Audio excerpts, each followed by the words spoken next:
வீட்டிலேயே ஈஸியாக தந்தூரி எப்படி செய்யலான்னு பார்க்கலாம். நீங்களும் இந்த ஹோம் ஸ்டைல் தந்தூரியை செஞ்சு பாருங்கள். ரெஸ்டாரண்ட் ஸ்டைலில் எப்படி இருக்குமோ அப்படி தான் இருக்கும். சூப்பராக இருக்கும். நீங்கள் கடையில் சிக்கன் வாங்கும் போதே தந்தூரிக்குன்னு சொன்னீங்கன்னா இந்த மாதிரி உங்களுக்கு அழகாக பீசஸ் போட்டு கொடுத்துருவாங்க. அதை எடுத்து நீங்கள் இந்த மாதிரி கட் பண்ணி வச்சுக்கோங்க. ஏன்னா மசாலா ஊடுறதுக்கு நல்லாயிருக்கும். 1 கிலோ சிக்கனுக்கு மசாலா எப்படி ரெடி பண்ணுறதுன்னு பார்க்கலாம்.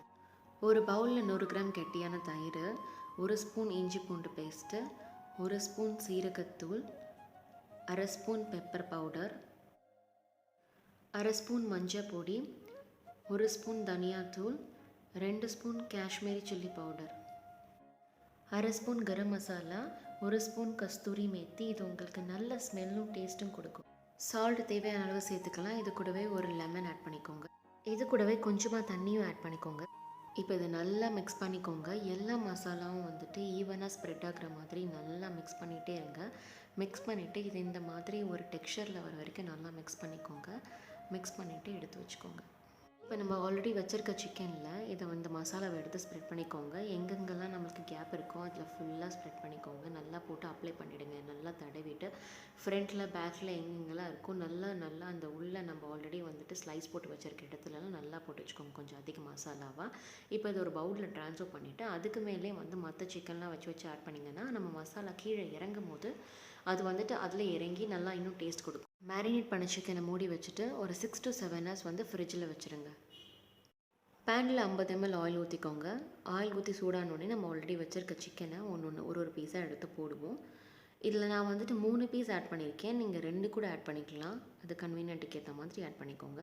சிக்கனை போட்டு 1 நிமிஷம் ஆனதும் லைட்டாக வந்துட்டு கரண்டியை வச்சு லைட்டாக தள்ளி விடுங்க. ஏன்னா அது அப்படியே வந்து பிடிச்சிக்கும். அதனால் லைட்டாக தள்ளி விடுங்க. அதுக்கப்புறம் 2 minutes ஆனதும் இந்த சைடு திருப்பி போடுங்க எல்லாத்தையும்.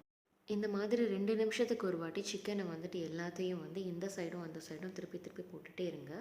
திருப்பி போட்டதும் வந்துட்டு ஒரு 2 times திருப்பி போட்டதுக்கப்புறமா நீங்கள் கரண்டியை வச்சு சிக்கனை மேலே நல்லா அமுத்தி விடுங்க. அமுத்தி விட்டிங்கன்னா பெரிய சிக்கன்லாம் கொஞ்சம் ஈஸியாக இருக்கும் வேகிறதுக்கு. ஸோ இது எப்படியும் வந்துட்டு 20 to 25 நிமிஷம் ஆகும் ஃபுல்லாக கம்ப்ளீட்டாக ரெடி ஆகிறதுக்கு. அப்போ தான் உங்களுக்கு வந்து நம்ம சாப்பிட்றதுக்கு ஜூஸி சிக்கனாக கிடைக்கும்.